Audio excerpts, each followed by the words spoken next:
হ্যাঁ, স্টার্ট করি তো। আমরা অর্গাননের 157 এবং 58 সূত্র নিয়ে আলোচনা করব। দেখো, এগুলি খুব গুরুত্বপূর্ণ ব্যাপার, খুব গুরুত্বপূর্ণ। তার কারণ আমরা যদি এগুলি না বুঝি তাহলে আমরা প্রতি পদে পদে কিন্তু ব্যর্থ হব। অর্থাৎ সঠিক ওষুধ নির্বাচন করার পরেও কিন্তু আমাদের ডিসমাইন্ডেড হয়ে যাবে, কেন এরকম হচ্ছে এগুলি আমাদের জানা দরকার। আমাদের ভুল কোথায় আমরা 157-58 নিয়ে বলব। স্বদেশ বিধান মতে ঔষধজ রোগ বৃদ্ধি। তার মানে আমি সর্বাঙ্গীন ভাবে ওষুধটাকে নির্বাচন করলাম, অর্থাৎ সাদৃশ্য বিধান মতে ঔষধটা নির্বাচন করলাম।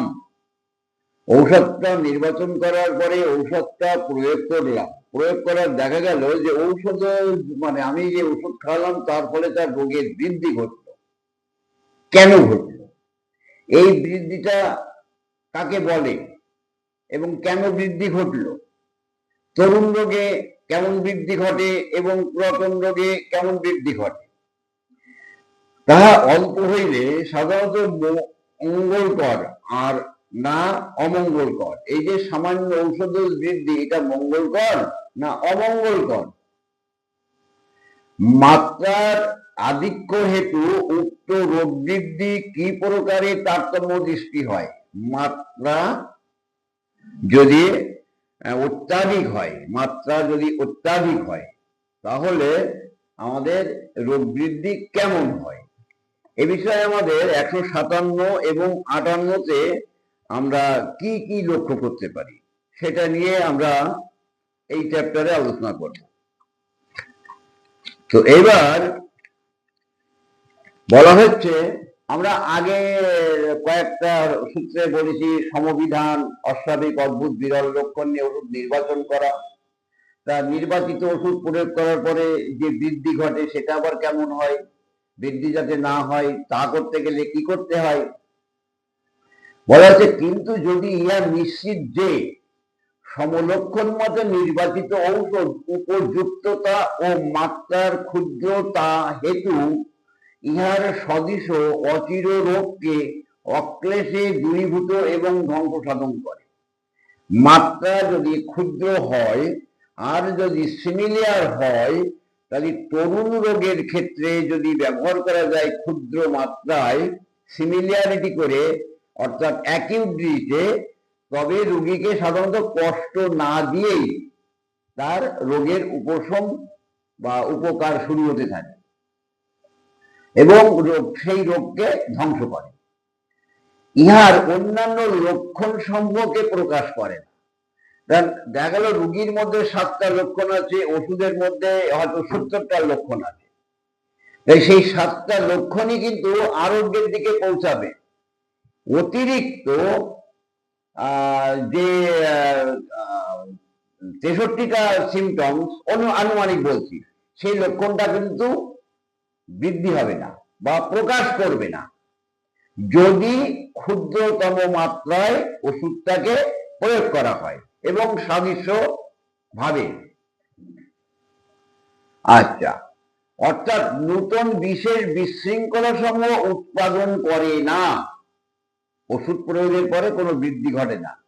তথাপি মাত্রা যথোচিত ক্ষুদ্র না হইলে, মাত্রা যদি যথোচিত ক্ষুদ্র না হয়, প্রায় সেবনের অব্যাহতি পরে ইয়া প্রথম ঘন্টা বা কয়েক ঘন্টার জন্য যে স্তরে মাত্রা অধিক হয় বহু ঘন্টা ব্যাপী, মাত্রা যদি আধিক্য হয়ে যায় তাহলে বহু ঘন্টা ব্যাপী এক প্রকারের সামান্য রোগের বৃদ্ধি করিয়া থাকে। মাত্রা যদি বেশি হয়, যতই সিমিলিয়ার হোক না কেন, মাত্রা বেশি হলে তার রোগ কষ্ট কিন্তু বৃদ্ধি করবে। মাত্রা ক্ষুদ্র হলে রোগ কষ্ট বৃদ্ধি হবে না তরুণ রোগের ক্ষেত্রে। এই বৃদ্ধি প্রাথমিক রোগের একাদৃশ্য সদৃশ্য যে রোগীর নিকট ইহার নিজ রোগের বৃদ্ধি বলিয়াই বোধ করে। সাধারণত তরুণ রোগে এই অবস্থায় রোগী নিজের রোগটাই একটু বেড়েছে বলে মনে করে, কিন্তু বৃদ্ধি হয়। আচ্ছা, কিন্তু বস্তুত ইহা প্রাথমিক রোগাপেক্ষা বলবত্তর ঔষধ সদৃশ ঔষধ রোগ ব্যতীত আর কিছু নাই। এই যে বৃদ্ধিটা, এই বৃদ্ধিটা কিন্তু আমার ভুলের দরুন, আমার অন্যায়ের দরুন তার রোগ, ন্যাচারাল রোগটা বৃদ্ধি হয়নি, আমি বেশি মাত্রায় ওষুধটা খাইয়ে ফেলেছি, যার কারণে সিমিলার হলেও তার কিন্তু রোগটা একটু বৃদ্ধি ঘটে গেছে। মাত্রা এত ক্ষুদ্র করা যায় না যে রোগ শক্তির থেকে ওষুধ শক্তি বেশি থাকে না। লব সিমিলার, লব সিমপ্লেক্স, লব মিনিমাম, ক্ষুদ্র মাত্রা। এখানে কিন্তু পরিমাণগত ব্যাপার বলতে লার্জ কোয়ান্টিটির কথা বলা নেই বা স্থূলত্বের কথা বলা নেই। আচ্ছা, আমরা আরেকটা সূত্র আলোচনা করে নিয়ে একে আর একটু বিশ্লেষণ করব।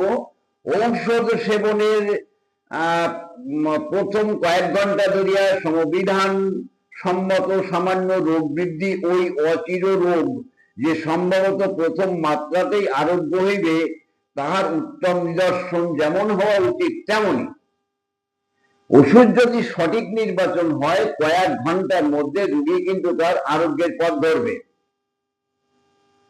কারণ ঔষধ ও কৃত্রিম ব্যাধি যে রোগকে পরাজিত এবং ধ্বংস করিয়া আরোগ্য বিধান করিবে, তদপেক্ষা নিশ্চয়ই কিছু বলবত্তর হওয়া উচিত। ঔষধের শক্তি রোগ শক্তির থেকে ঔষধের শক্তি একটু বেশি হতে হবে। অর্থাৎ ন্যাট্রামিউরের রোগীকে লবণ খাওয়ানো আর ন্যাট্রামিউর 6 বা 30 খাওয়ানো দুটো কিন্তু এক নয়। ক্রুড ফর্মে না গিয়ে ওষুধটাকে শক্তিকৃত করে ব্যবহার করাই হচ্ছে হোমিওপ্যাথি। আচ্ছা, যেহেতু একটি নূতন প্রাকৃতিক ব্যাধি আর একটি সাদৃশ্য প্রাকৃতিক ব্যাধিকে, এটা কিন্তু পূর্বে আমি এই নিয়ে আলোচনা করেছিলাম যে একটা ব্যাধি আর একটা ব্যাধিকে, একটা ব্যাধি দ্বারা মানুষ আক্রান্ত হচ্ছে, যদি সাদৃশ্য আর একটা ব্যাধি, বলবত্তর আর একটা ব্যাধি দ্বারা আক্রান্ত হয়, তাহলে পূর্বের ব্যাধিটা আরোগ্য হয়ে যায়। সেই থিওরিটা এখানে দেওয়া হচ্ছে। যেহেতু একটি নূতন প্রাকৃতিক ব্যাধি আর একটি সদৃশ প্রাকৃতিক ব্যাধিকে তখনই দূর করিতে পারে যখন দ্বিতীয়টি প্রথমটি অপেক্ষা বলবত্তর হয়। তাহলে প্রথম ব্যাধি থেকে পরের ব্যাধিটা যদি বলবত্তর হয় এবং সাদৃশ্য হয়, তাহলে আরোগ্য করতে পারবে। ঠিক সেই প্রকৃতি দর্শন অনুযায়ী আমরা রোগীর ক্ষেত্রে দেখি, ন্যাচারাল ডিজিজে যে ভুগছে, আমরা তাকে আর্টিফিশিয়াল যে ওষুধটা খাওয়াচ্ছি, অর্থাৎ আর্টিফিশিয়াল ডিজিজ অর্থাৎ ওষুধটা খাওয়াচ্ছি, তাহলে যে রোগে ভুগছে তার শক্তির থেকে যদি আমার ওষুধ শক্তি বেশি হয় আর সিমিলার হয় আর মাত্রা যদি ক্ষুদ্রতম হয়, তাহলে কিন্তু আমাদের রোগ সহজেই আরোগ্য হয়ে যাবে।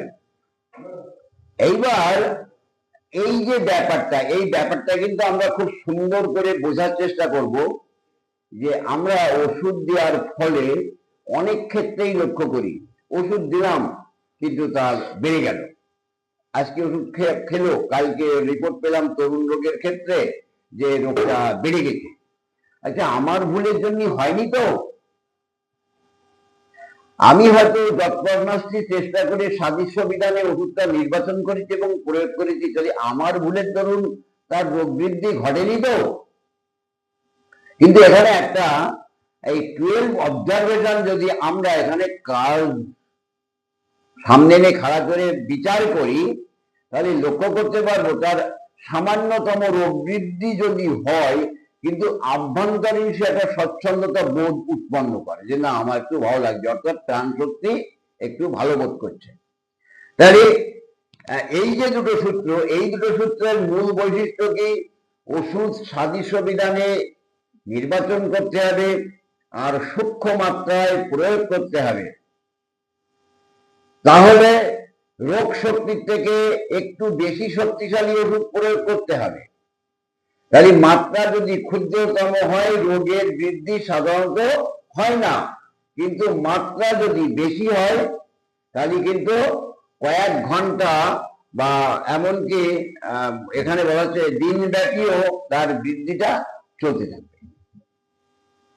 তাহলে রোগের বৃদ্ধি যাতে না হয় সেদিকে আমাদের খেয়াল রেখে মাত্রা সূক্ষ্ম করতে হবে, রোগ শক্তির থেকে ওষুধ শক্তি একটু বেশি রাখতে হবে, অন্তত তরুণ রোগের ক্ষেত্রে।